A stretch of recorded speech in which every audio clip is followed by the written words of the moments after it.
the recommendation here is, and this is what I take with me going forward, is always document your assumptions, test your best case scenario first, because at the end of the day, experimentation is all about getting the most amount of learning in the shortest amount of time. Hi, my name is Ronald Santiago, and I'm the founder of Experimentation. On today's podcast, we have Zach Lebovics. He is the staff product manager at Tonal.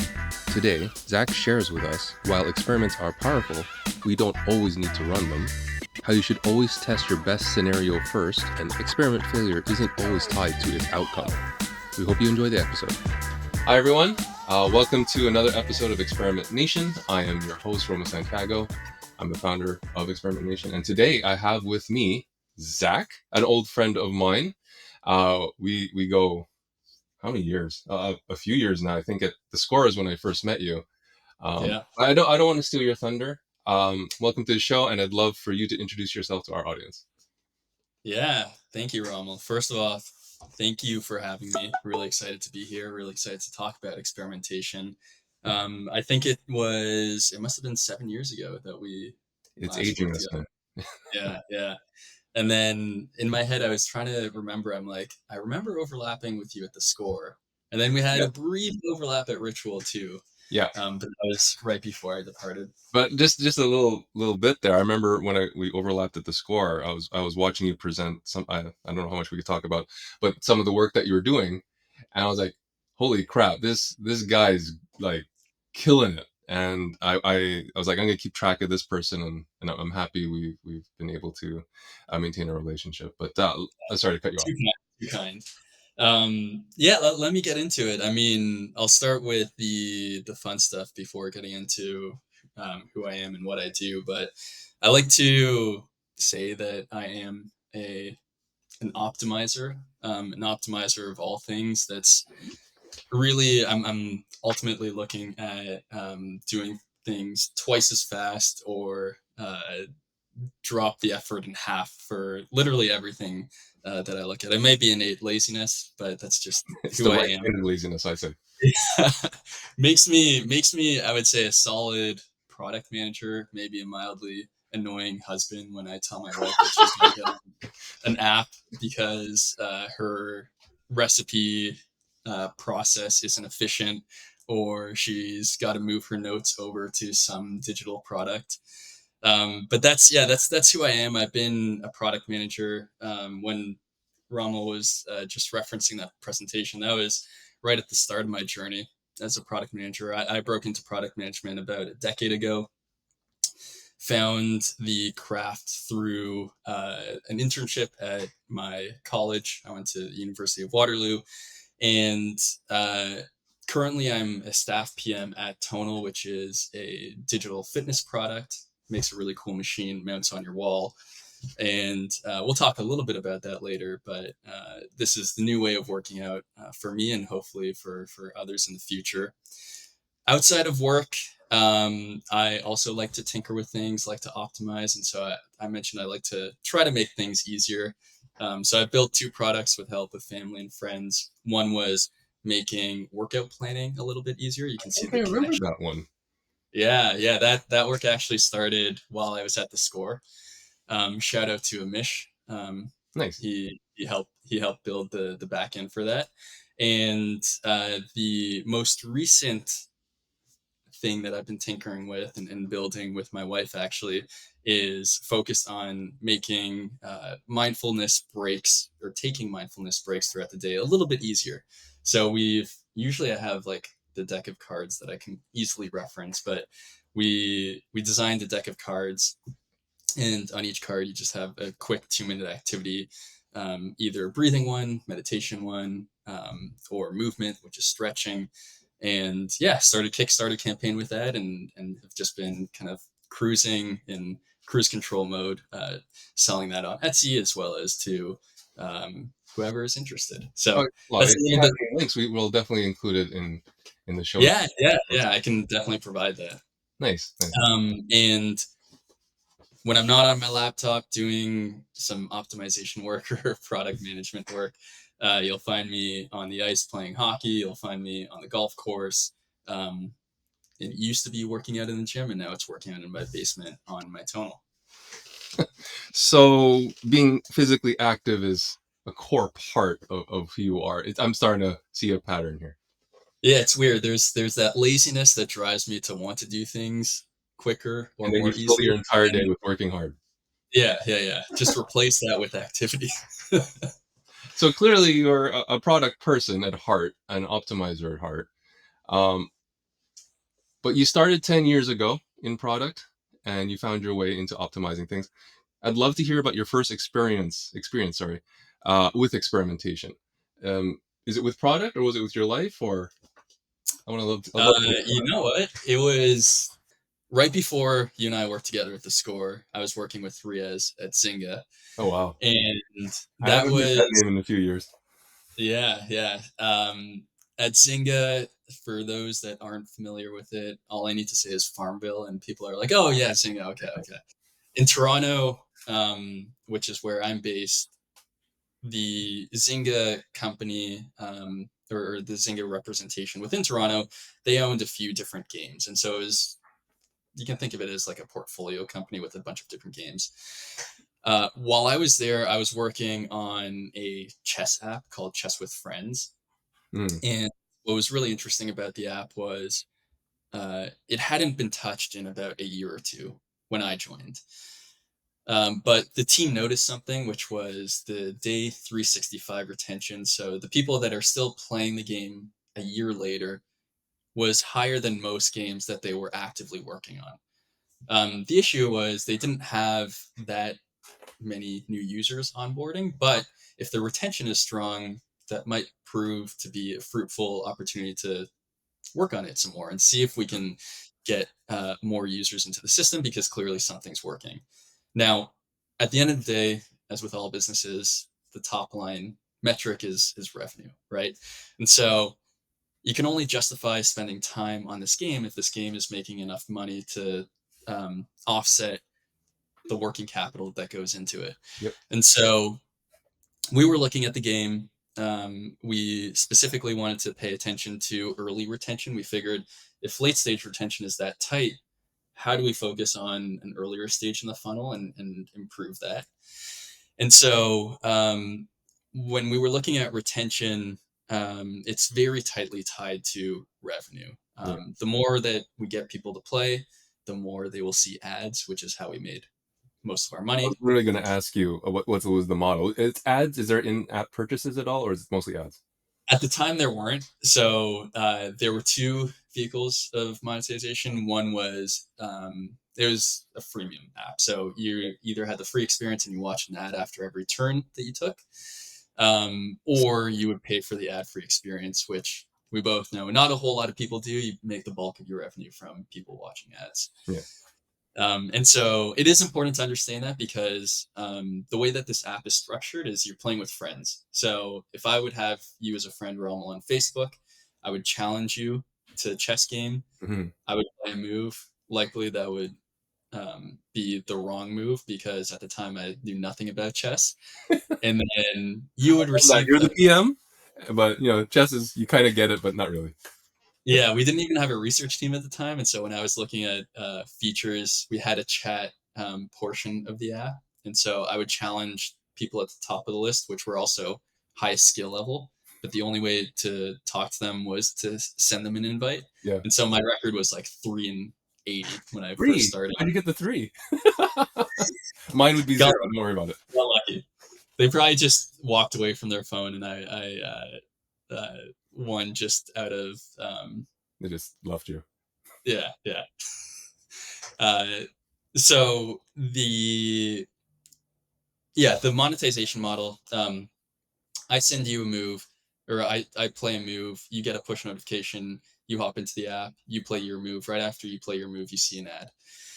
And so the more ads that people see, or the more games that they play, the more turns that they play, the more money the app makes. And so uh, when we were when we were looking at, well, how do we get people to play more? One thing that we were seeing was people wanted to play more. They just had friends that weren't responsive, or they didn't have enough friends to play with. Um, Story of my and life. so, sorry. Story of my life. I'm So kidding. it's really sad when I frame it that way. Um, and so we were thinking, how do we get people then to connect? And so we introduced this feature called Playing Now. And all that it would be was when you jump into the app, we would surface other people who are right now in the app who are at your skill level that you can challenge. Oh, nice. And we tested that on a subset of users, and we saw a 20% lift in their number of turns started, which led to that's pretty much one to one with a 20% lift in revenue. And that was the first time that I saw an idea come to life in the form of a product experience where I saw very clear not only impact to the experience from a member's perspective or a user's perspective, but also to the business. So that And experiment went very smooth and nothing went wrong, right? uh, you know what? That was actually maybe I was sheltered from what went wrong, but my memory seems to recollect only a very smooth experience. But I have had many issues beyond that. Okay. I know that every time I run an experiment, there's always this. Well, we screwed up. We have to roll that one back. Yeah. Well, that's clearly because you're the better PM than I am. Um, but over the years, now you spent building things and optimizing things. I'd love to kind of take a different approach to this interview because usually we go, oh, what are some of the best practices here from a positive sense? I'd love to hear about some of the mistakes that you've made, because we all have learnings during our lives, that you've had from all these experiments. Listen, experiments are extremely valuable at deriving impact and understanding what type of influence you are having, but they're not easy to run. Everyone runs into issues or areas where they run an experiment and they're just like, man, that could have gone better. There are three things that come to mind. And for each one of these, I'm going to tie a specific experience to it.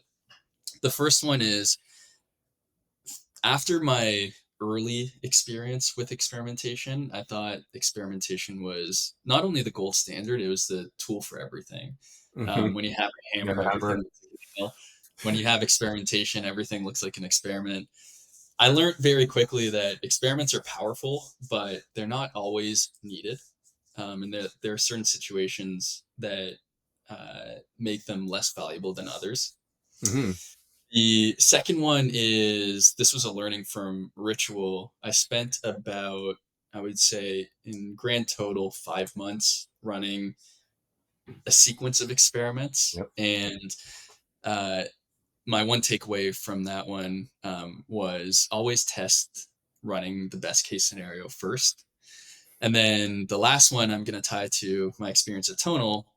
Experiment failure isn't tied to the outcome, meaning the result Okay. or the delta. Okay. Yeah, Yeah. that sounds great. I'd love to hear. Okay, so yeah, just jump right into it. Cool, cool. Let me start with the first one. So experiments aren't always as valuable as we think they are. Um, This hurts me. I jumped It hurts into here, like right there, but I'd love to hear this. for most times they are, but there are certain circumstances where they are either ROI neutral or negative, and it's important to recognize when you're in one of those environments. And so the situation for me was coming off the back of millions of DAU, daily active users at Zynga, and hundreds of thousands at the score. I jumped into a startup. I'm like, I'm ready to spread my wings. I know everything there is to know about All product five management. users. No. Yeah, I know everything there is to know about experimentation and product management. 3 years into the craft, let me see what I can bring to the table for this startup. Um, you can tell I say that facetiously because looking back, I knew very very little, but I was ready for the challenge, and I was maybe not caught off guard, but intrigued by the fact that the user base was so small because that showed that there was a lot of potential to grow the Yeah. app. Um, but when I say small, it was really small. Like we're talking maybe 100 DAU. Wow. Yeah, yeah. And in this environment, I just knew that experimentation, if you wanted to measure your impact, you have to have a control, you have to have a variant. Maybe we can bend like statistical significance ever so slightly, but that was the way of doing things. That's how we should be operating. So what was your Um, sample size at 100? oh my god! So it was I mean, the variant here we were running. We had to do 50-50. And we were talking about real estate that not everyone visited either. And Oh, so the basically the sample size would have required at least 2.5 months of the experiment running. yeah. What was that time? And we kicked off the experiment, and at the end of it, we didn't see much of an impact. And 2.5 months in the grand scheme of things doesn't sound like a whole lot of time. But Well, when you're talking about a startup, yeah. the opportunity cost of, not that we weren't doing anything else on the side, but the opportunity cost of waiting that long for results is just simply too high. And so the learning here is there's a cost to experimentation. Before I kind of thought of experimentation as, yeah, it's a tool that is valuable and should be used pretty much every launch that you do.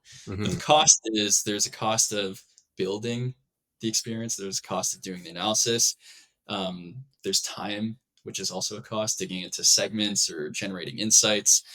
And so I did some research and started thinking, I'm like, I need to know when experimentation is not needed. And so the three situations where I think you'd be better off not running an experiment. Yeah. Number one is what I went through. It just simply takes too long to get actionable results. Number two is the downside of the downside risk of the change is low. And so if you're running an experiment and control variant either way, like the variant isn't going to make a big difference. Um, you may want to question, like, do we just make the change Like instead a of, bug fix sometimes.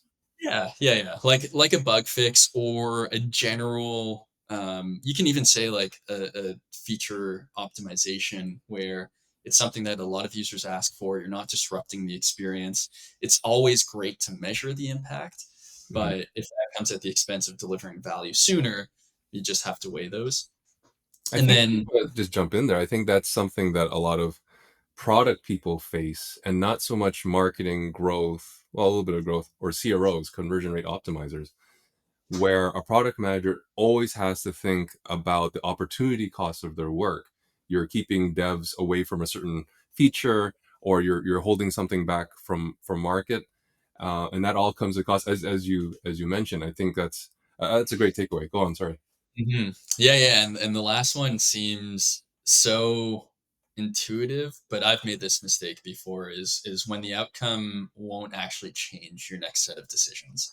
Mm, And so, if you are running an experiment because it's part of a grander initiative, or because it is something that you know you need to do, then in general, an experiment may again, it depends on your speed of learning, but mhm. especially in an environment where it's taxing both on the cost side as well as on the time side, then if your decision is going to be the same no matter what you're doing, do you really need that data in order to move forward? Because at the end of the day, experiments are more than just understanding your impact; they're about learning and informing future decision making. And that's kind of a different perspective than some places we've worked together, where nothing went out without an experiment, and you had to report it and had it analyzed by data science. And but I like Mhm. this approach where it's pragmatic, because I remember in my history when I pitched experimentation to product managers, the first question they gave me was, "Well, we don't have to test everything, right? Because I have a roadmap." So yeah, I totally empathize with that. Yeah, there's a balance, and these situations are they could be dangerous if misinterpreted. Like, Hmm. you don't always need an experiment. Doesn't mean never run an experiment, or like only at in very slim circumstances or infrequent cadences do you run experiments. This is more so experiments for the large part should be quite standardized, but there are some, maybe 10% of the time, where you're better off skipping the Yeah, I experiment. think like framing it as all PMs do, frame their decisions with context. As present them to the stakeholders. It's kind of like, well, in this case, we won't because X, Y, Z, rather than just not running it. And that's a slippery slope where they're like, okay, well, we could speed up velocity if we just like stop testing stuff, right? Yeah, yeah, yeah. Okay, so that's great. How about what's the second learning that you have? Yeah, so the second learning is test your best case scenario first. I learned this one at Ritual, where I mentioned spent multiple months on an experiment, which probably should have taken a few weeks to maybe a month. And so, context for this experiment, first of all, for those that are less familiar with Ritual, Ritual is a food ordering app. You go on your phone, you place an order, you walk to the restaurant, you pick up your food, you skip the line. That is the main value prop. And so, we were going through a massive, while I was there, we were going through a massive period of growth because we were running a bunch of campaigns, and the growth was great. The issue was the cost of acquisition was too high. And so next step was, okay, we haven't figured out growth, but growth is in a good spot. How do we ensure that we are growing a little bit more sustainably or economically? And that was measured by reducing the acquisition cost of these new users. And so, uh, how does acquisition cost at Ritual work? Well, when you onboard on Ritual, you're given credit to spend at any restaurant. And so we were looking at that credit, where it was spent, and realizing that in certain situations, your users were spending their credit at restaurants that were basically paying Ritual to acquire new users. Hmm. And so what was going on there was, if a user had $10 to spend and they were spending all of that at a restaurant that was paying $5 to acquire them, it only cost Ritual $5 instead of the full 10. And so we looked at that and we said, huh, that's really interesting. What if we can get everyone to spend their credit at these restaurants that are paying to acquire new customers? You can imagine that that would drastically cut down the acquisition cost. And in the end, it did. We got to a point where we transformed the credits into vouchers. Those vouchers can only be spent at certain spots. And we reduced the acquisition cost. This is Romo Santiago from Experiment Nation. Every week we share interviews with and conference sessions by our favorite conversion rate optimizers from around the world. So if you like this video, smash that like button and consider subscribing. It helps us a bunch. The issue is, or not issue, but the lesson learned here is, we could have made that jump. That was where we wanted to go, but we were scared of what we could do to early user retention. Mm, And so with credit, we first made it restrictive. You can only spend it at certain spots. And then we changed the value of how much you can spend. And then we introduced vouchers. And then with vouchers, we introduced more restrictions. And so we were basically like taking small steps yeah, towards this goal, when yeah. in the reality, that end goal, retention, was still in a good spot. And so the learning here is, experiments are rooted in strong hypotheses, but sometimes we let our own assumptions slow us down. And so whenever you're running an experiment and you're thinking, there's no way someone would do this, or I don't think this is what a user wants, those are assumptions. And that means that they're also ripe for learning. And the recommendation here is, and this is what I take with me going forward, is always document your assumptions test your best case scenario first, because at the end of the day, experimentation is all about getting the most amount of learning in the shortest amount of time. And it's always quicker to test the best case scenario, pull back, than to inch your way forward towards it. Yeah, I like that. The way I view that is if you're trying to find a maxima, you need to test the extremes, right? Yes. If you test small, then you're like, oh, that helped. Test bigger. Well, that helped, but that's going to take you forever to get to. But there is the side where you go, okay, well, I can't go that extreme because my leadership will kill me. So you need to have that kind of balance of test the best scenario that they'll accept.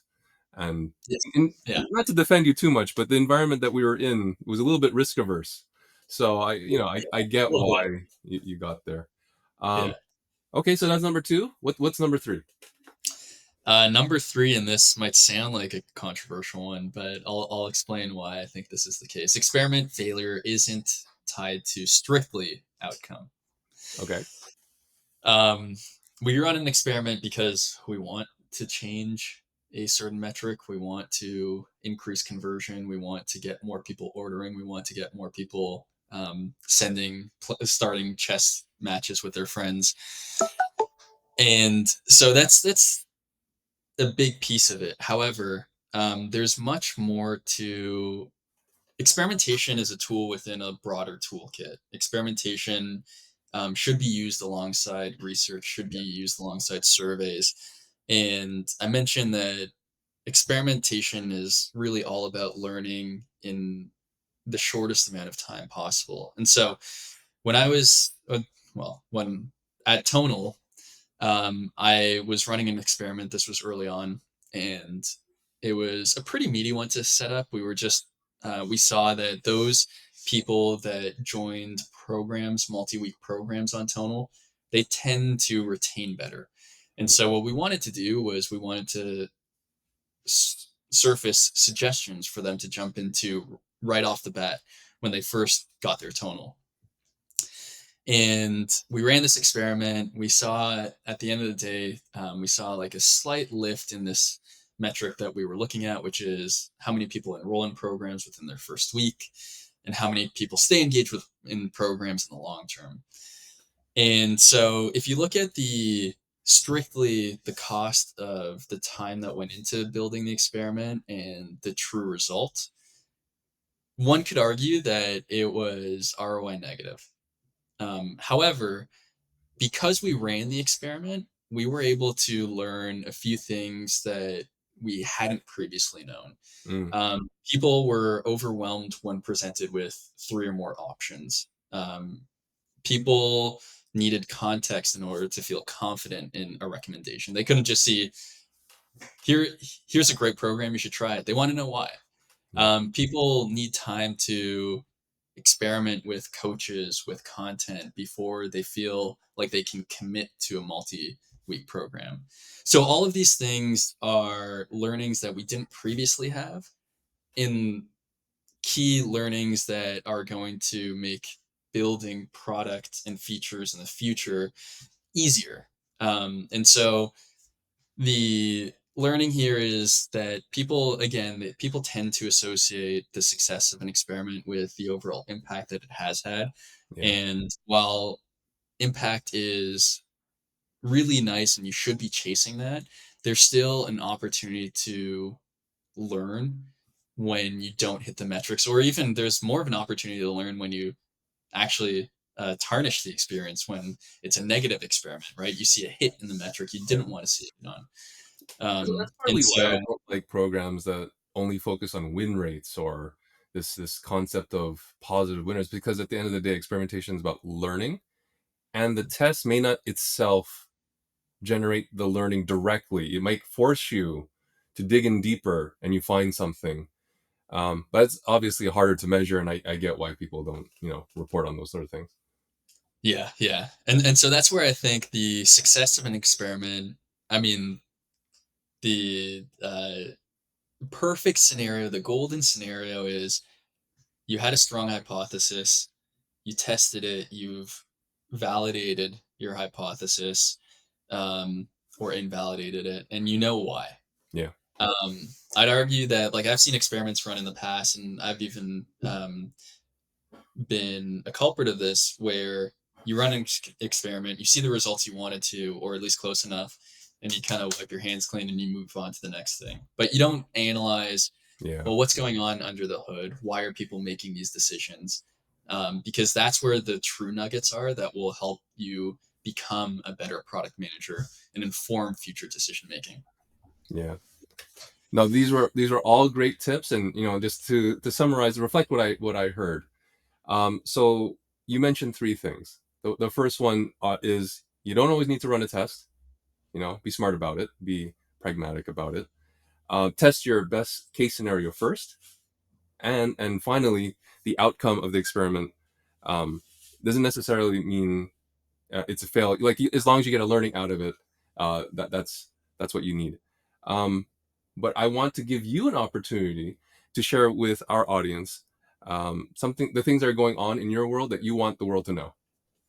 Yeah, appreciate that. I did mention that the product that my wife and I are working on, Rom, I'll give you the link for that one. It's called Mindful Mix. Nice little project that we built on the side. The other thing that I will gently promote is You could for heavily. those that That's fine. may or for those that may or may not be familiar with the tool called Coda. It's the next evolution of docs. It's a great productivity tool. It takes docs, sheets, really all of your notes, and combines it into one. Okay. The reason I'm bringing that up is because I created a template on Coda that Coda is featuring Oh, on email campaigns, and it's designed for product managers or really anyone that's in a core functional team. It's a template that helps organize all of your team artifacts. So for a product manager, it'd be your roadmap, your sprint planning, your team syncs, your PRDs. I can provide a link to that template as absolutely. well. Definitely right there. Yeah. But that is, I believe, this is being filmed on March 28th. That is being announced today and shared from Coda later today. Oh, dude, that's amazing! Congratulations. That Thank you. everyone definitely has to check that out. I look forward to downloading that myself. Yeah, it's been great catching up with you. Don't be a stranger. Good luck with the family life and all that. Congrats to you and your wife. Yeah, thank you for being on the show, and yeah, take care. Thanks so much for having me, Rommel. It's been a ton of fun. This is Romo Santiago from Experimentation. Every week we share interviews with and conference sessions by our favorite conversion rate optimizers from around the world. So if you like this video, smash that like button and consider subscribing. It helps us a bunch.